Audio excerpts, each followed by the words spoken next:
Hi ನಮಸ್ತೆ ಎಲ್ಲರಿಗೂ S P S media ಚಾನಲಿನ ಮತ್ತೊಂದು ವಿಡಿಯೋಗೆ ಸ್ವಾಗತ ಸುಸ್ವಾಗತ. ಸ್ನೇಹಿತರೆ, ಎಲ್ಲರೂ ಹೇಗಿದ್ದೀರಾ? ಎಲ್ಲರೂ ಚೆನ್ನಾಗಿದ್ದೀರಾ ಅಂದ್ಕೊಂಡಿದ್ದೀನಿ. ನಾನು ಕೂಡ ತುಂಬಾ ಚೆನ್ನಾಗಿದ್ದೀನಿ. ಎಲ್ಲರೂ ಚೆನ್ನಾಗಿದ್ದೀರಾ ಅಂದ್ಕೊಂಡು ಭಾವಿಸ್ಕೊಂಡು ಇವತ್ತಿನ ಒಂದು ವಿಡಿಯೋನ ಶುರು ಮಾಡಿಬಿಡೋಣ.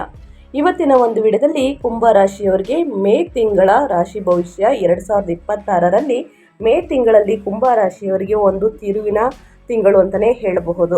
ಅದು ನಿಮ್ಮ ವ್ಯಾಪಾರದಲ್ಲಾಗಬಹುದು, ವ್ಯವಹಾರದಲ್ಲಾಗ್ಬೋದು, ಹಣಕಾಸಿನಲ್ಲಾಗ್ಬೋದು, ವೃತ್ತಿ ಜೀವನದಲ್ಲಾಗ್ಬೋದು, ನಿಮ್ಮ ಉದ್ಯೋಗದಲ್ಲಾಗ್ಬೋದು.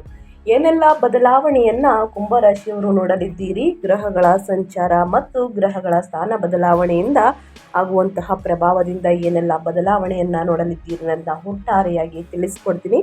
ಇದನ್ನೆಲ್ಲ ಕಂಪ್ಲೀಟಾಗಿ ಕುಂಭರಾಶಿಯವರು ತಿಳ್ಕೋಬೇಕು ಅಂದರೆ ಎಲ್ಲೂ ಕೂಡ ವಿಡಿಯೋನ ಸ್ಕಿಪ್ ಮಾಡಬಾರ್ದು. ಅಂದರೆ ವಿಡಿಯೋನ ಕಟ್ ಮಾಡಿ ಓಡಿಸ್ಕೊಂಡು ಹೋಗಿ ನೋಡಿದ್ರೆ ಫುಲ್ ಇನ್ಫಾರ್ಮೇಷನ್ ಯಾರಿಗೂ ಕೂಡ ಅರ್ಥ ಆಗಲ್ಲ. ಸೊ ಹಾಗಾಗಿ ಎಲ್ಲ ವಿಡಿಯೋದಲ್ಲೂ ತಿಳಿಸ್ತಾ ಇರ್ತೀನಿ. ಮೊದಲಿಂದ ಕೊನೆ ತನಕ ವಿಡಿಯೋನ ವಾಚ್ ಮಾಡಿ. ವಿಡಿಯೋದಲ್ಲಿ ಒಳ್ಳೆ ಮಾಹಿತಿ ಸಿಕ್ಕಿದ್ದಲ್ಲಿ ತಪ್ಪದೆ ವಿಡಿಯೋಗೊಂದು ಲೈಕ್ ಕೊಟ್ಟು, ಈ ವಿಡಿಯೋ ಯೂಸ್ಫುಲ್ ಅನಿಸಿದ್ದಲ್ಲಿ ಹೆಚ್ಚು ಫ್ಯಾಮಿಲಿಗೆ, ಫ್ರೆಂಡ್ಸ್ಗೆ, ನಿಮ್ಮ ಹಿತೈಷಿಗಳು ಯಾರೇ ಆಗಿದ್ದರೂ ಕೂಡ ಅವ್ರಿಗೆ ವಿಡಿಯೋವನ್ನು ಶೇರ್ ಮಾಡಿ. ನಿಮ್ಮ ಕಡೆಯಿಂದ ಅದೃಷ್ಟದ ಭವಿಷ್ಯವನ್ನು ಅವರು ಕೂಡ ತಿಳ್ಕೊಂಡಂಗಾಗುತ್ತೆ. ಓಕೆ, ಯಾರೆಲ್ಲ ಸಬ್ಸ್ಕ್ರೈಬ್ ಮಾಡ್ಕೊಂಡಿದ್ದೀರಾ ಅವ್ರಿಗೆ ಥ್ಯಾಂಕ್ ಯು ಸೋ ಮಚ್ ಅಂತ ಹೇಳ್ತಾ ಕಮೆಂಟ್ ಬಾಕ್ಸಲ್ಲಿ ಸ್ನೇಹಿತರೆ ಓಂ ನಮಃ ಶಿವಾಯ ಅಂತ ಕಮೆಂಟ್ ಮಾಡಿ. ಶಿವನ ಅನುಗ್ರಹದಿಂದ ನಿಮ್ಮ ಜೀವನದಲ್ಲಿರುವ ಕಷ್ಟಗಳು, ಸಮಸ್ಯೆಗಳು, ಅಡಚಣೆಗಳು, ತೊಂದರೆಗಳು ಎಲ್ಲವೂ ಕೂಡ ಸಂಪೂರ್ಣವಾಗಿ ನಿವಾರಣೆ ಆಗಲಿ ಅಂತ ಕೇಳ್ಕೊತಾ ಕುಂಭರಾಶಿಯವರಿಗೆ ಸ್ನೇಹಿತರೆ ತಡ ಮಾಡೋದು ಬೇಡ, ವಿಡಿಯೋದ ಕಡೆ ಗಮನ ಕೊಟ್ಬಿಡೋಣ. ಈ ತಿಂಗಳು ಕುಂಭರಾಶಿಯವರ ಮಾಸಿಕ ಭವಿಷ್ಯ ಹೇಗಿರಲಿದೆ ಅನ್ನೋದಾದರೆ ಸಾಕಷ್ಟು ಬದಲಾವಣೆಯನ್ನು ನೋಡಲಿದ್ದೀರಿ. ಒಟ್ಟಾರೆಯಾಗಿ ಸಾರಾಂಶವನ್ನು ಹೇಳೋದಾದರೆ ಅಪಾರ ಪರಾಕ್ರಮ. ಮೇ 11ರಂದು ಕರ್ಮಾಧಿಪತಿಯಾದ ಕುಜನು ತೃತೀಯ ಸ್ಥಾನದಲ್ಲಿ ಅಂದರೆ 3ನೇ ಮನೆಯಲ್ಲಿ ಮೇಷದಲ್ಲಿ ಸ್ನೇಹಿತರೆ ಸ್ವಕ್ಷೇತ್ರ ಬಲವನ್ನು ಹೊಂದುವುದರಿಂದ ನಿಮ್ಮ ಆತ್ಮವಿಶ್ವಾಸ, ಧೈರ್ಯ ದುಪ್ಪಟ್ಟಾಗುತ್ತದೆ. ವೃತ್ತಿಯಲ್ಲಿ ಅಂದುಕೊಂಡಿದ್ದನ್ನು ಸಾಧಿಸುತ್ತೀರಿ ಅಂತಲೇ ಹೇಳಬಹುದು. ಇನ್ನು ಎರಡನೇದಾಗಿ ಹೇಳೋದಾದರೆ ಪಂಚಮದಲ್ಲಿ ಅದ್ಭುತ ಯೋಗ. ಮೇ 14ರಂದು ಯೋಗಕಾರಕವಾದಂತಹ ಶುಕ್ರನು 5ನೇ ಮನೆಯಲ್ಲಿ ಗುರುವಿನೊಂದಿಗೆ ಸೇರುವುದರಿಂದ ಕಲಾಕಾರಕರಿಗೆ, ವಿದ್ಯಾರ್ಥಿಗಳಿಗೆ ಮತ್ತು ಪ್ರೇಮ ಜೀವನಕ್ಕೆ ಇದು ಸುವರ್ಣ ಕಾಲವಾಗಿರುತ್ತದೆ. ಲಾಭಗಳು ದುಪ್ಪಟ್ಟಾಗಲಿದೆ ಅಂತಲೇ ಹೇಳಬಹುದು. ಇನ್ನು ಮೂರನೇದಾಗಿ ಗೃಹದಲ್ಲಿ ಪ್ರಾಬಲ್ಯವಾದಂತಹ ಹೋರಾಟ ಮನೆಯಲ್ಲಿ ಅಂತಲೇ ಹೇಳಬಹುದು. ಮೇ 15ರಿಂದ ಚತುರ್ಥ ಸ್ಥಾನದಲ್ಲಿ 4ನೇ ಮನೆಯಲ್ಲಿ ಸೂರ್ಯನ ಸಂಚಾರದಿಂದಾಗಿ ಮನೆಯ ವಾತಾವರಣ ಸ್ವಲ್ಪ ಬಿಸಿಯಾಗಿರುತ್ತದೆ ಸ್ನೇಹಿತರೆ. ಆಸ್ತಿ ಅಥವಾ ಗೃಹ ಸಂಬಂಧಿತ ವ್ಯವಹಾರಗಳಲ್ಲಿ ಅಹಂಕಾರಕ್ಕೆ ಹೋಗದೆ ಜಾಗರೂಕರಾಗಿರಬೇಕು. ಇದು ಒಟ್ಟಾರೆಯಾಗಿ ಸಾರಾಂಶ ಅಂತಲೇ ಹೇಳಬಹುದು. ಇನ್ನು ಒಟ್ಟಾರೆಯಾಗಿ ಕುಂಭರಾಶಿಯವರು ಮೇ ತಿಂಗಳಲ್ಲಿ ಏನೆಲ್ಲ ಬದಲಾವಣೆಯನ್ನು ನೋಡಲಿದ್ದೀರಿ ಅಂದರೆ ಕುಂಭರಾಶಿಯವರಿಗೆ ಮೇ 2026ರ ಮಾಸವು ಏಳಿನಾಟಿ ಶನಿಯ 2ನೇ ಹಂತ ಅಂತಲೇ ಹೇಳಬಹುದು. ಜನ್ಮ ಶನಿ ಸ್ನೇಹಿತರೆ ದ್ವಿತೀಯ ಶನಿ ಸಂಧಿದಲ್ಲಿದ್ದರೂ ಅದ್ಭುತವಾದಂತಹ ನೆಮ್ಮದಿಯನ್ನು ಮತ್ತು ವಿಜಯಗಳನ್ನು ತರಲಿದೆ. ಶನಿಯಿಂದ ಕಳೆದ ತಿಂಗಳು 2ನೇ ಮನೆಯಲ್ಲಿದ್ದ ಕುಜನಿಂದಾಗಿ ಎದುರಿಸಿದ ಕಠಿಣ ಮಾತುಗಳು ಮತ್ತು ಕೌಟುಂಬಿಕ ಕಲಹಗಳು ಮೇ 11ರಂದು ಕುಜನು 3ನೇ ಮನೆಗೆ ಸ್ವಕ್ಷೇತ್ರಕ್ಕೆ ಬದಲಾದ ತಕ್ಷಣವೇ ದೂರವಾಗುತ್ತದೆ. ಇನ್ನು ಮೇ 14ರಂದು ಯೋಗಕಾರಕನಾದಂತಹ ಶುಕ್ರನು 5ನೇ ಮನೆಗೆ ಪ್ರವೇಶಿಸಿ ಗುರುವಿನೊಂದಿಗೆ ಸೇರುವುದು ನಿಮ್ಮ ಜೀವನದಲ್ಲಿ ಸೃಜನಶೀಲತೆಯನ್ನು, ಆನಂದವನ್ನು ತುಂಬುತ್ತದೆ. ಆದರೆ ಮೇ 15ರಂದು ಸೂರ್ಯನು 4ನೇ ಮನೆಗೆ ಪ್ರವೇಶಿಸುವುದರಿಂದ ಗೃಹ ಸಂಬಂಧಿತ ವಿಷಯಗಳಲ್ಲಿ ಸ್ವಲ್ಪ ಎಚ್ಚರಿಕೆ ಅಗತ್ಯ. ಇದು ಒಟ್ಟಾರೆಯಾಗಿ ಕುಂಭರಾಶಿಯವರು ಈ ತಿಂಗಳಲ್ಲಿ ನೋಡುವಂತಹ ಬದಲಾವಣೆ ಅಂತಲೇ ಹೇಳಬಹುದು. ಇನ್ನು ಇದಕ್ಕೆಲ್ಲ ಕಾರಣ ಸ್ನೇಹಿತರೆ ಮೇ ತಿಂಗಳಲ್ಲಿ ಕುಂಭರಾಶಿಯವರಿಗೆ ಪ್ರಮುಖ ಗ್ರಹ ಸಂಚಾರಗಳು, ಅವುಗಳಿಂದಾಗುವಂತಹ ಕಾರಕತ್ವಗಳ ಪ್ರಭಾವ ಅಂತಲೇ ಹೇಳಬಹುದು ಸ್ನೇಹಿತರೆ. ಗ್ರಹಗಳ ಸಂಚಾರದಿಂದಲೇ ನೀವೇನಾದರೂ ಸಮಸ್ಯೆಗಳನ್ನು ನೋಡ್ತಾ ಇದ್ದೀರಾ ಅಂತಂದರೆ ಗ್ರಹಗಳ ಸಂಚಾರ ಮತ್ತು ಏನೆಲ್ಲ ಅದೃಷ್ಟವನ್ನು ಗಳಿಸಲಿದ್ದೀರಿ ಅಂತಂದರೆ ಅದಕ್ಕೂ ಕೂಡ ಗ್ರಹಗಳ ಸಂಚಾರ. ಹಾಗಿದ್ರೆ ಯಾವ ಗ್ರಹದಿಂದ ಏನೆಲ್ಲ ಪ್ರಭಾವ ಬೀರಲಿದೆ ಅನ್ನೋದನ್ನ ಮೊದಲನೇದಾಗಿ ತಿಳಿಸ್ಕೊಟ್ಬಿಡ್ತೀನಿ. ಕುಜ 3 ಮತ್ತು 10ನೇ ಮನೆಯ ಅಧಿಪತಿ. ಕುಜ 3ನೇ ಮನೆಯಲ್ಲಿ ಸ್ವಕ್ಷೇತ್ರದಲ್ಲಿ ಮೇ 11ರಿಂದ ಸಂಚರಿಸುತ್ತದೆ. ತೃತೀಯ ಕುಜ ಅಖಂಡ ಧೈರ್ಯ, ವೃತ್ತಿಯಲ್ಲಿ ಮುನ್ನುಗ್ಗುವಿಕೆ, ಸಹೋದರರ ಬೆಂಬಲ, ಪ್ರಯಾಣ ಲಾಭಗಳು ಅಂತಲೇ ಹೇಳಬಹುದು. ಇನ್ನು ಶುಕ್ರ 4 ಮತ್ತು 9ನೇ ಮನೆಯ ಅಧಿಪತಿಯಾಗಿರುವಂತಹ ಯೋಗಕಾರಕ ಶುಕ್ರ 4ನೇ ಮನೆ ಮತ್ತು 5ನೇ ಮನೆಯಲ್ಲಿ ಸಂಚರಿಸುತ್ತದೆ. ಮೇ 15ರವರೆಗೆ 4ರಲ್ಲಿ ಮಾತೃ ಸೌಖ್ಯ ವಾಹನ ಯೋಗ, ಮೇ 14ರಿಂದ 5ರಲ್ಲಿ ಕಲಾಕಾರಕರಿಗೆ ಲಾಭ, ಪ್ರೇಮ ಸಾಫಲ್ಯ, ಬುದ್ಧಿವಂತಿಕೆ ಅಂತಲೇ ಹೇಳಬಹುದು. ಇನ್ನು ಸೂರ್ಯ 7ನೇ ಮನೆಯ ಅಧಿಪತಿಯಾಗಿರುವ ಸೂರ್ಯ 3ನೇ ಮನೆಯಿಂದ 4ನೇ ಮನೆಗೆ ಸ್ಥಳಾಂತರಗೊಂಡು ಸ್ನೇಹಿತರೆ ಸಂಚರಿಸುತ್ತದೆ. ಮೇ 14ರವರೆಗೆ 3ರಲ್ಲಿ ಉಚ್ಚ ಪರಾಕ್ರಮ, ಮೇ 15ರಿಂದ 4ರಲ್ಲಿ ಸ್ನೇಹಿತರೆ ಪ್ರಬಲ್ಯವಾದಂತಹ ಹೋರಾಟ, ತಾಯಿಯ ಆರೋಗ್ಯ ಕಾಳಜಿ ಅಂತಲೇ ಹೇಳಬಹುದು. ಇನ್ನು ಬುಧ 5 ಮತ್ತು 8ನೇ ಮನೆಯ ಅಧಿಪತಿಯಾಗಿರುವ ಬುಧ 4ನೇ ಮನೆಯಲ್ಲಿ ಮೇ 15ರಿಂದ ಋಷಭದಲ್ಲಿ ಸಂಚರಿಸುತ್ತದೆ. ಚತುರ್ಥದಲ್ಲಿ ಬುಧ ಗೃಹ ಸಂಬಂಧಿತ ದಾಖಲೆಗಳಲ್ಲಿ ಎಚ್ಚರಿಕೆ, ಆಸ್ತಿ ಚರ್ಚೆಗಳು, ಮೇ 29ರಂದು 5ನೇ ಮನೆಗೆ ಪ್ರವೇಶ ಅಂತಲೇ ಹೇಳಬಹುದು. ಇನ್ನು ಗುರು 2 ಮತ್ತು 11ನೇ ಮನೆಯ ಅಧಿಪತಿಯಾಗಿರುವ ಗುರು 5ನೇ ಮನೆಯಲ್ಲಿ ಮಿಥುನದಲ್ಲಿ ಯಥಾಸ್ಥಿತಿ ಸಂಚರಿಸುತ್ತದೆ. ಪಂಚಮ ಗುರು ಸಂತಾನ ಪ್ರಗತಿ, ಅದ್ಭುತ ಆರ್ಥಿಕ ಲಾಭಗಳು, ಷೇರು ಮಾರುಕಟ್ಟೆನಲ್ಲಿನ ಅದೃಷ್ಟ. ಇನ್ನು ಶನಿ 1 ಮತ್ತು 12ನೇ ಮನೆಯ ಅಧಿಪತಿಯಾಗಿರುವ ಲಗ್ನಾಧಿಪತಿಯಾದಂತಹ ಶನಿ 2ನೇ ಮನೆಯಲ್ಲಿ ಮೀನದಲ್ಲಿ ಯಥಾಸ್ಥಿತಿಯಲ್ಲಿ ಸಂಚರಿಸುತ್ತದೆ. ಏಡಿನಾಟ ಶನಿಯ ಪ್ರಭಾವ, ಕೌಟುಂಬಿಕ ಜವಾಬ್ದಾರಿಗಳು, ಮಾತಿನ ನಿಯಂತ್ರಣ, ಆರ್ಥಿಕ ಶಿಸ್ತು ಅಂತಲೇ ಹೇಳಬಹುದು. ಇದು ಗ್ರಹಗಳ ಸಂಚಾರ ಮತ್ತು ಗ್ರಹಗಳ ಸ್ಥಾನ ಬದಲಾವಣೆಯಿಂದ ಕುಂಭರಾಶಿಯವರು ನೋಡಲಿರುವಂತಹ ಪ್ರಭಾವಗಳು ಅಂತಲೇ ಹೇಳಬಹುದು.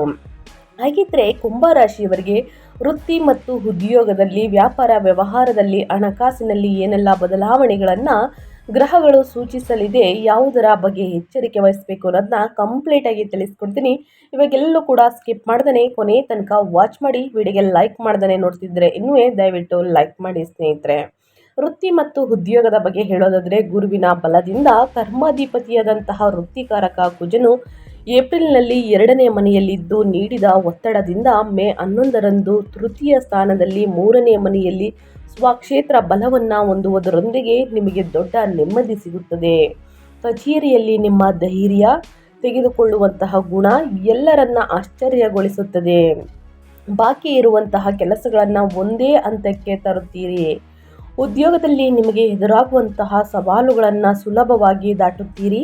ನಿಮ್ಮ ಪ್ರಸ್ತಾಪಗಳಿಗೆ ಅಧಿಕಾರಿಗಳ ಒಪ್ಪಿಗೆ ಸಿಗುತ್ತದೆ. ಶಾರ್ಟ್ ಟ್ರಿಪ್ಸ್ ಅಂದರೆ ಸ್ನೇಹಿತರೆ ಸಣ್ಣ ಪ್ರಯಾಣಗಳು ಅಂತಲೇ ಹೇಳಬಹುದು. ಈ ಮೂಲಕ ನೀವು ಮಾಡುವಂತಹ ವೃತ್ತಿಯಲ್ಲಿ ಮತ್ತಷ್ಟು ಪ್ರಗತಿಯನ್ನು ಸಾಧಿಸುತ್ತೀರಿ. ಪತ್ರಿಕೋದ್ಯಮ, ಐಟಿ ಮತ್ತು ಮಾರ್ಕೆಟಿಂಗ್ ಕ್ಷೇತ್ರಗಳಲ್ಲಿರುವವರಿಗೆ ಇದು ವಿಶೇಷ ವಿಜಯಗಳನ್ನು ನೀಡುವಂತಹ ಶುಭ ಕಾಲ. ಒಟ್ಟಾರೆಯಾಗಿ ಹೇಳಬೇಕು ಅಂದರೆ ನಿಮ್ಮ ಕೆರಿಯರ್ನಲ್ಲಿ ಕುಂಭರಾಶಿಯವರು ಏನೆಲ್ಲ ಬದಲಾವಣೆಯನ್ನು ನೋಡಲಿದ್ದೀರಿ ಅಂತ ತಿಳಿಸ್ಕೊಟ್ಟಿದ್ದೀನಿ.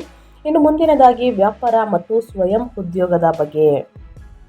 ವ್ಯಾಪಾರಸ್ಥರಿಗೆ ಈ ತಿಂಗಳು ಅದ್ಭುತವಾದಂತಹ ವಿಸ್ತರಣೆಗೆ ಅನುಕೂಲಕರವಾಗಿದೆ. ಸಪ್ತಮಾಧಿಪತಿಯಾದಂತಹ ವ್ಯಾಪಾರಕಾರಕ ಸೂರ್ಯನು ಮೇ 14ರವರೆಗೆ 3ನೇ ಮನೆಯಲ್ಲಿ ಉಚ್ಚ ಸ್ಥಿತಿಯಲ್ಲಿ ಇರುವುದರಿಂದ ನಿಮ್ಮ ಧೈರ್ಯವೇ ನಿಮ್ಮ ಬಂಡವಾಳವಾಗುತ್ತದೆ. ಪ್ರತಿಸ್ಪರ್ಧಿಗಳನ್ನು ಸಮರ್ಥವಾಗಿ ಎದುರಿಸಿ ಮಾರುಕಟ್ಟೆಯಲ್ಲಿ ನಿಮ್ಮ ಸ್ಥಾನವನ್ನು ಭದ್ರಪಡಿಸಿಕೊಳ್ಳುತ್ತೀರಿ. ಮೇ 14ರಂದು ಯೋಗಕಾರಕ ಶುಕ್ರನು ಪಂಚಮ ಸ್ಥಾನದಲ್ಲಿ 5ನೇ ಮನೆಯಲ್ಲಿ ಪ್ರವೇಶಿಸಿ ಗುರುವಿನೊಂದಿಗೆ ಸೇರುವುದರಿಂದ creative fields, beauty, designing, event management ಮುಂತಾದ ಸ್ವಯಂ ಉದ್ಯೋಗದಲ್ಲಿ ಇರುವವರಿಗೆ ಗ್ರಾಹಕರ ದಟ್ಟಣೆ ಹೆಚ್ಚಾಗುತ್ತದೆ. 7ನೇ ಮನೆಯಲ್ಲಿ ಕೇತುವಿನ ಸಂಚಾರದಿಂದಾಗಿ ವ್ಯಾಪಾರ ಪಾಲುದಾರರೊಂದಿಗೆ ಅತಿ ಸಲಿಗೆ ಸಲ್ಲದು. ಲೆಕ್ಕಾಚಾರಗಳನ್ನು ಪಕ್ಕ ಇಟ್ಕೊಳ್ಳುವುದು ಒಳಿತು. ಒಟ್ಟಾರೆಯಾಗಿ ಕುಂಭರಾಶಿಯವರು ವ್ಯಾಪಾರ ವ್ಯವಹಾರದ ಬಗ್ಗೆ ಯಾವುದರ ಬಗ್ಗೆ ಎಚ್ಚರಿಕೆ ವಹಿಸಬೇಕು ಅನ್ನೋದನ್ನ ಕಂಪ್ಲೀಟಾಗಿ ತಿಳಿಸ್ಕೊಟ್ಟಿದ್ದೀನಿ. ಇನ್ನು ಮುಂದಿನದಾಗಿ ಹೇಳೋದಾದರೆ ಹಣಕಾಸಿನ ಬಗ್ಗೆ. ಹಣಕಾಸಿನ ಪರಿಸ್ಥಿತಿ ಹೇಗಿರಲಿದೆ, ಯಾವುದರ ಬಗ್ಗೆ ಮುನ್ನೆಚ್ಚರಿಕೆಗಳನ್ನು ತೆಗೆದುಕೊಳ್ಬೇಕು ಕುಂಭರಾಶಿಯವರು ಅನ್ನೋದನ್ನ ನೋಡೋದಾದರೆ, ಈ ತಿಂಗಳು ಆರ್ಥಿಕವಾಗಿ ಸ್ನೇಹಿತರೆ ನಿಮಗೆ ಕಾಸಿನ ಮಳೆಯನ್ನು ಸುರಿಸುತ್ತದೆ.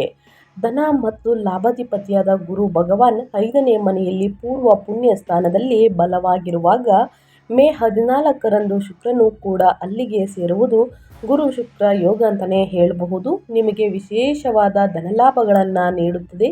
ಷೇರು ಮಾರುಕಟ್ಟೆ, ಮ್ಯೂಚುವಲ್ ಫಂಡ್ಸ್ ಅಥವಾ ಊಹಾತ್ಮಕ ಹೂಡಿಕೆಗಳಲ್ಲಿ ನೀವು ತೆಗೆದುಕೊಳ್ಳುವ ನಿರ್ಧಾರಗಳು ಅದ್ಭುತವಾಗಿ ಫಲ ನೀಡುತ್ತವೆ. 2ನೇ ಮನೆಯಲ್ಲಿ ಶನಿ ಇರುವುದರಿಂದ ಖರ್ಚುಗಳಿದ್ದರೂ ಕೂಡ ಆದಾಯದ ಹರಿವು ಪ್ರಬಲವಾಗಿರುವುದರಿಂದ ನೀವು ಆರ್ಥಿಕ ತೊಂದರೆಗಳನ್ನು ಎದುರಿಸುವುದಿಲ್ಲ. ರಿಯಲ್ ಎಸ್ಟೇಟ್ ವ್ಯವಹಾರಗಳನ್ನು ಮಾಡುವ ಮೊದಲು ಆಸ್ತಿ ಪತ್ರಗಳನ್ನು ಮೇ 15ರ ನಂತರ 4ರಲ್ಲಿ ನೀಚ ಬುಧನ ಪ್ರಭಾವದಿಂದಾಗಿ ಒಂದೆರಡು ಬಾರಿ ಪರಿಶೀಲಿಸಿಕೊಳ್ಬೇಕು ಸ್ನೇಹಿತರೆ. ಯಾರನ್ನು ಕೂಡ ಕುರುಡರಾಗಿ ನಂಬೇಡಿ ದಯವಿಟ್ಟು ಸ್ನೇಹಿತರೆ. 1 ಅಥವಾ 2-3 ಬಾರಿ ಓದಿದ ನಂತರವೇ ಸಹಿಯನ್ನು ಹಾಕುವುದು ಅಥವಾ ಪರಿಣಿತರ ಸಲಹೆಗಳನ್ನು ತೆಗೆದುಕೊಳ್ಳುವುದು. ಹಿರಿಯರ ಮಾರ್ಗದಿಂದ ಸ್ನೇಹಿತರೆ ಸೂಚನೆಗಳನ್ನು ತೆಗೆದುಕೊಂಡು ಸಹಿಯನ್ನು ಹಾಕಿ. ಯಾರನ್ನು ಕೂಡ ಕುರುಡರಾಗಿ ನಂಬೇಡಿ ಕುಂಭರಾಶಿಯವರು ಅಂತ ಹೇಳ್ತಾ, ಇನ್ನು ಮುಂದಿನದಾಗಿ ನಿಮ್ಮ ಹೆಲ್ತ್ ಬಗ್ಗೆ, ನಿಮ್ಮ ಯೋಗಕ್ಷೇಮದ ಬಗ್ಗೆ ಹೇಳೋದಾದರೆ ಏನೆಲ್ಲ ಬದಲಾವಣೆಯನ್ನು ನೋಡಲಿದ್ದೀರಿ, ಯಾವುದರ ಬಗ್ಗೆ ಕುಂಭರಾಶಿಯವರು ಎಚ್ಚರಿಕೆ ವಹಿಸಬೇಕು ಅನ್ನೋದನ್ನ ನೋಡ್ತಾ ಹೋಗೋಣ. ಲಗ್ನದಲ್ಲಿ ರಾಹುವಿನ ಸಂಚಾರದಿಂದಾಗಿ ಆಗಾಗ ಅಕಾರಣ ಭಯಗಳು, ಮಾನಸಿಕ ಗೊಂದಲ ಬರುವುದುಂಟು. ಆದರೆ ಮೇ 11ರಂದು ಕುಜನು 3ನೇ ಮನೆಗೆ ಹೋಗುವುದರಿಂದ ನಿಮ್ಮಲ್ಲಿನ ದೈಹಿಕ ದೃಢತೆ ಶಕ್ತಿ ಏಕಾಏಕಿ ಹೆಚ್ಚಾಗುತ್ತದೆ. ಕಳೆದ ತಿಂಗಳಲ್ಲಿದ್ದಂತಹ ಗಂಟಲು ನೋವು, ಹಲ್ಲುಗಳ ನೋವಿನಿಂದ ಉಪಶಮನ ದೊರೆಯುತ್ತದೆ.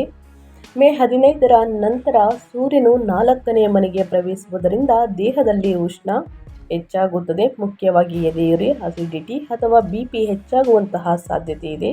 ಪ್ರಾಣಾಯಾಮವನ್ನು ಮಾಡುವುದು ಮತ್ತು ಸಮಯಕ್ಕೆ ಸರಿಯಾಗಿ ಊಟ ಮಾಡುವುದರಿಂದ ಆರೋಗ್ಯವನ್ನು ಕಾಪಾಡಿಕೊಳ್ಳಬಹುದು. ಇನ್ನು ಕುಟುಂಬ ಮತ್ತು ವೈಯಕ್ತಿಕ ಸಂಬಂಧಗಳ ಬಗ್ಗೆ ಹೇಳೋದಾದರೆ ಏನೆಲ್ಲ ಬದಲಾವಣೆಯನ್ನು ನೋಡಲಿದ್ದೀರಿ ಅಂದರೆ, ವೈಯಕ್ತಿಕ ಜೀವನದಲ್ಲಿ ಈ ತಿಂಗಳು ಅಪಾರ ಸಂತೋಷವನ್ನು ನೀಡುತ್ತದೆ. ಮೇ 14ರಂದು ಶುಕ್ರನು 5ನೇ ಮನೆಯಲ್ಲಿ ಪ್ರೇಮದ ಸ್ಥಾನದಲ್ಲಿ ಪ್ರವೇಶಿಸುವುದರಿಂದ ವಿವಾಹವಾಗದವರಿಗೆ ಅದ್ಭುತವಾದಂತಹ ಪ್ರೇಮ ವ್ಯವಹಾರಗಳು ಅಥವಾ ಮದುವೆ ಸಂಬಂಧಗಳು ಕುದುರುತ್ತವೆ. ಅಂದರೆ ಸ್ನೇಹಿತರೆ ಕಂಕಣ ಭಾಗ್ಯ ಒದಗಿದೆ ಅಂತಲೇ ಹೇಳಬಹುದು. ಜೀವನ ಸಂಗಾತಿಯೊಂದಿಗೆ ಅತ್ಯಂತ ರೊಮ್ಯಾಂಟಿಕ್ ಆಗಿ ಕಾಲವನ್ನು ಕಳೆಯುತ್ತೀರಿ. ಪಂಚಮದಲ್ಲಿರುವ ಗುರುವಿನಿಂದಾಗಿ ನಿಮ್ಮ ಮಕ್ಕಳು ಸಾಧಿಸಿದ ವಿಜಯಗಳು ನಿಮಗೆ ಹೆಮ್ಮೆ ಎನಿಸುತ್ತದೆ. ಆದರೆ ಮೇ 15ರ ನಂತರ 4ನೇ ಮನೆಯಲ್ಲಿ ಗೃಹ ಮಾತೃಸ್ಥಾನ ಅಂತಲೇ ಹೇಳ್ಬೋದು. ಸೂರ್ಯನ ಸಂಚಾರದಿಂದಾಗಿ ಮನೆಯ ವಾತಾವರಣದಲ್ಲಿ ಸ್ವಲ್ಪ ಈಗೋ ಸ್ನೇಹಿತರೆ ಕಂಡುಬರುತ್ತದೆ. ಕುಟುಂಬ ಸದಸ್ಯರೊಂದಿಗೆ, ಮುಖ್ಯವಾಗಿ ತಾಯಿಯೊಂದಿಗೆ ವಾದ ವಿವಾದಕ್ಕೆ ಇಳಿಯಬೇಡಿ. ಅವರ ಆರೋಗ್ಯದ ವಿಷಯದಲ್ಲಿ ಸೂಕ್ತ ವೈದ್ಯಕೀಯ ನೆರವನ್ನು ಪಡೆಯಿರಿ ಅಂತ ಹೇಳ್ತಾ, ಇನ್ನು ಮುಖ್ಯವಾಗಿ ಹೇಳೋದಾದರೆ ವಿದ್ಯಾರ್ಥಿಗಳ ಬಗ್ಗೆ, ಕುಂಭರಾಶಿಯ ವಿದ್ಯಾರ್ಥಿಗಳು ಏನೆಲ್ಲ ಬದಲಾವಣೆಯನ್ನು ನೋಡಲಿದ್ದೀರಿ, ಯಾವುದರ ಬಗ್ಗೆ ಎಚ್ಚರಿಕೆ ವಹಿಸಬೇಕು ಅನ್ನೋದನ್ನ ನೋಡ್ತಾ ಹೋಗೋಣ. ವಿದ್ಯಾಸ್ಥಾನದಲ್ಲಿ 5ನೇ ಮನೆಯಲ್ಲಿ ಸ್ನೇಹಿತರೆ 5ನೇ ಮನೆಯಲ್ಲಿ ಗುರು ಮತ್ತು ಶುಕ್ರರ ಶುಭ ಸಂಯೋಗವು ವಿದ್ಯಾರ್ಥಿಗಳಿಗೆ ಅತ್ಯಂತ ಅದ್ಭುತವಾದಂತಹ ಸಮಯ. ಬುದ್ಧಿಮತ್ತೆ, ಏಕಾಗ್ರತೆ ಮತ್ತು ಗ್ರಹಣ ಶಕ್ತಿ ಉತ್ತುಂಗದಲ್ಲಿರುತ್ತವೆ. ಕಲೆ, ಡಿಸೈನಿಂಗ್, ಫೈನಾನ್ಸ್ ಅಥವಾ ಮ್ಯಾನೇಜ್ಮೆಂಟ್ ಓದುವ ವಿದ್ಯಾರ್ಥಿಗಳು ಅತ್ಯುತ್ತಮ ರ್ಯಾಂಕನ್ನು ಗಳಿಸುತ್ತಾರೆ. ಆದರೆ ಮೇ 15ರ ನಂತರ ಅಷ್ಟಮಾಧಿಪತಿಯಾದಂತಹ ಬುಧನು 4ನೇ ಮನೆಯಲ್ಲಿರುವುದರಿಂದ ಬೇಸಿಕ್ ಎಜುಕೇಷನ್ನಲ್ಲಿರುವಂತಹವರಿಗೆ ಸಣ್ಣ ಪುಟ್ಟ ಗೊಂದಲ ಬರಬಹುದು. ಶ್ರದ್ಧೆ ವಹಿಸಿ ಸ್ನೇಹಿತರೆ, ಅಧ್ಯಯನದ ಕಡೆ ಗಮನ ಕೊಡಿ. ಉನ್ನತ ಫಲಿತಾಂಶವನ್ನು ಖಂಡಿತವಾಗಿಯೂ ಗಳಿಸಲಿದ್ದೀರಿ ಅಂತ ಹೇಳ್ತಾ, ಒಟ್ಟಾರೆಯಾಗಿ ಕುಂಭರಾಶಿಯವರು ಮೇ ತಿಂಗಳಲ್ಲಿ ಏನೆಲ್ಲ ಬದಲಾವಣೆಯನ್ನು ಗ್ರಹಗಳು ಸೂಚಿಸಲಿದೆ, ಯಾವುದರ ಬಗ್ಗೆ ಎಚ್ಚರಿಕೆ ವಹಿಸಬೇಕು ಅನ್ನೋದನ್ನ ಕಂಪ್ಲೀಟಾಗಿ ತಿಳಿಸ್ಕೊಟ್ಟಿದ್ದೀನಿ. ಮೇ 2026ರಲ್ಲಿ ಜ್ಯೋತಿಷ್ಯದ ಪರಿಹಾರಗಳನ್ನು ಅನುಸರಿಸಿ. ಈ ಪರಿಹಾರವನ್ನು ಅನುಸರಿಸುವುದರಿಂದ ನಿಮ್ಮ ದೊಡ್ಡ ಸಮಸ್ಯೆಯಾಗಲಿ ಸಣ್ಣ ಸಮಸ್ಯೆಯಾಗಲಿ ಸಂಪೂರ್ಣವಾಗಿ ಗ್ರಹಗಳ ಸಂಚಾರದ ಸಮಯದಲ್ಲಿ ಈ ಪರಿಹಾರಗಳನ್ನು ಅನುಸರಿಸುವುದರಿಂದ ಕಷ್ಟಗಳು, ಸಮಸ್ಯೆಗಳು ಕ್ರಮೇಣವಾಗಿ ಕಡಿಮೆಯಾಗಲಿದೆ. ಲಗ್ನದಲ್ಲಿರುವ ರಾಹು 2ರಲ್ಲಿ ಶನಿ ದೋಷಗಳನ್ನು ನಿವಾರಿಸಿಕೊಂಡು 3ನೇ ಮನೆಯಲ್ಲಿ ಕುಜನ ಧೈರ್ಯವನ್ನು ಮತ್ತು 5ನೇ ಮನೆಯಲ್ಲಿ ಶುಕ್ರ ಗುರುಗಳ ಯೋಗವನ್ನು ಪಡೆಯಲು ಈ ಪರಿಹಾರಗಳನ್ನು ಫಾಲೋ ಮಾಡಿ. ಶಿವ ಆರಾಧನೆ ಸ್ನೇಹಿತರೆ. 2ನೇ ಮನೆಯಲ್ಲಿರುವ ಏಳೀನಾಟ ಶನಿ ದೋಷ ನಿವಾರಣೆಗೆ ವಾಕ್ಸ್ಥಾನದಲ್ಲಿ ದೋಷಗಳು ಬಾರದಂತೆ ಸ್ನೇಹಿತರೆ ಇರಲು ಶನಿವಾರದಂದು ಶಿವಾಲಯದಲ್ಲಿ ಎಳ್ಳೆಣ್ಣೆಯಿಂದ ದೀಪವನ್ನು ಹಚ್ಚಿ. ಇನ್ನು ಸೂರ್ಯ ನಮಸ್ಕಾರಗಳು. ಮೇ 15ರಿಂದ 4ನೇ ಮನೆಯಲ್ಲಿ ಸೂರ್ಯನಿಂದ ಮನೆಯಲ್ಲಿ ಅಶಾಂತಿ ಉಂಟಾಗುತ್ತದೆ. ಸ್ನೇಹಿತರೆ ಬೆಳಗಿನ ಜಾವ ಸೂರ್ಯ ನಮಸ್ಕಾರಗಳನ್ನು ಮಾಡಿ ತಂದೆ ಹಿರಿಯರ ಆಶೀರ್ವಾದವನ್ನು ಪಡೆಯಿರಿ. ಖಂಡಿತವಾಗಿಯೂ ಸಮಸ್ಯೆಗಳು ನಿವಾರಣೆಯಾಗಲಿದೆ ಅಂತಲೇ ಹೇಳಬಹುದು. ಇನ್ನು ದುರ್ಗಾ ಮಾತೆ ರಾಹು ಶಾಂತಿ ಸ್ನೇಹಿತರೆ. ಲಗ್ನದಲ್ಲಿ ರಾಹುವಿನಿಂದ ಬರುವ ಮಾನಸಿಕ ಭಯಗಳು ಮತ್ತು ಆತಂಕಗಳನ್ನು ಹೋಗಲಾಡಿಸಲು ಪ್ರತಿದಿನ ದುರ್ಗಾದೇವಿಯನ್ನು ಪೂಜಿಸಿ ಅಥವಾ ದುರ್ಗಾ ಅಷ್ಟೋತ್ತರವನ್ನು ಸ್ನೇಹಿತರೆ ಓದುವುದು ಪರಿಹಾರಕ್ಕೆ ಸ್ನೇಹಿತರೆ ಶ್ರೇಷ್ಠ ಅಂತಲೇ ಹೇಳ್ಬೋದು. ದುರ್ಗಾ ಮಾತೆಯ ಅಂದರೆ ರಾಹು ಶಾಂತಿಗೋಸ್ಕರ ದುರ್ಗಾ ಅಷ್ಟೋತ್ತರವನ್ನು ಓದುವುದು ಬಹಳ ಮುಖ್ಯ. ಸೊ ಹಾಗಾಗಿ ಕುಂಭರಾಶಿಯವರು ಆದಷ್ಟು ಸಣ್ಣ ಪುಟ್ಟ ಪರಿಹಾರವಾಗಿರುತ್ತದೆ, ಪ್ರತಿಯೊಬ್ಬರು ಮಾಡ್ಬೋದು, ಮಾಡಿ ಅಂತ ಹೇಳ್ತಾ ಆದಷ್ಟು ಬಡವರಿಗೆ, ನಿರ್ಗತಿಕರಿಗೆ ನಿಮ್ಮ ಕೈಯಲ್ಲಾದಷ್ಟು ಹಣ ಸಹಾಯವನ್ನು ಮಾಡಿ, ಅನ್ನದಾನವನ್ನು ಮಾಡಿ, ಬಟ್ಟೆ ದಾನ ಮಾಡಿ ಅಂತ ಹೇಳ್ತಾ ನಾನು ವಿಡಿಯೋನ ಎಂಡ್ ಮಾಡ್ತಾ ಇದ್ದೀನಿ. ಇವತ್ತಿನ ಒಂದು ವಿಡಿಯೋದಲ್ಲಿ ಒಳ್ಳೆ ಮಾಹಿತಿ ಸಿಕ್ಕಿದ್ದಲ್ಲಿ ಕುಂಭರಾಶಿಯವರಿಗೆ ಈ ವಿಡಿಯೋ ಯೂಸ್ಫುಲ್ ಅನಿಸಿದ್ದಲ್ಲಿ ವಿಡಿಯೋಗೆ ಲೈಕ್ ಮಾಡೋದನ್ನ ಮರ್ತಿದ್ರೆ ಲೈಕ್ ಮಾಡಿ. ಇನ್ನೂ ನನ್ನ ಚಾನಲ್ನ ಸಬ್ಸ್ಕ್ರೈಬ್ ಮಾಡ್ಕೊಂಡಿಲ್ಲ ಅಂದರೆ ದಯವಿಟ್ಟು SPS ಮೀಡಿಯಾಗೆ ಸಬ್ಸ್ಕ್ರೈಬ್ ಆಗಿ ನಿಮ್ಮ ಅಭಿಪ್ರಾಯಗಳನ್ನು ಕಮೆಂಟ್ ಬಾಕ್ಸಲ್ಲಿ ತಿಳಿಸಬಹುದು. ಯಾರೆಲ್ಲ ಸಬ್ಸ್ಕ್ರೈಬ್ ಮಾಡಿಕೊಂಡು ಪ್ರತಿನಿತ್ಯ ವಿಡಿಯೋ ವಾಚ್ ಮಾಡ್ತಿದ್ದೀರಾ ಅಂಥವರಿಗೆ ಥ್ಯಾಂಕ್ ಯು ಸೋ ಮಚ್ ಅಂತ ಹೇಳ್ತಾ, ನಿಮಗೂ ಮತ್ತು ನಿಮ್ಮ ಕುಟುಂಬಕ್ಕೆ ತುಂಬನೇ ಒಳ್ಳೆಯದಾಗಲಿ, ಶನಿದೇವರ ಆಶೀರ್ವಾದ, ಶಿವನ ಅನುಗ್ರಹ ನಿಮ್ಮ ಮೇಲಿರಲಿ ಅಂತ ಹೇಳ್ತಾ ಮತ್ತೊಂದು ವಿಡಿಯೋ ಜೊತೆ ಮತ್ತೊಂದು ಹೊಸ ಭವಿಷ್ಯದಲ್ಲಿ ಸಿಗ್ತೀನಿ. Thank you for watching.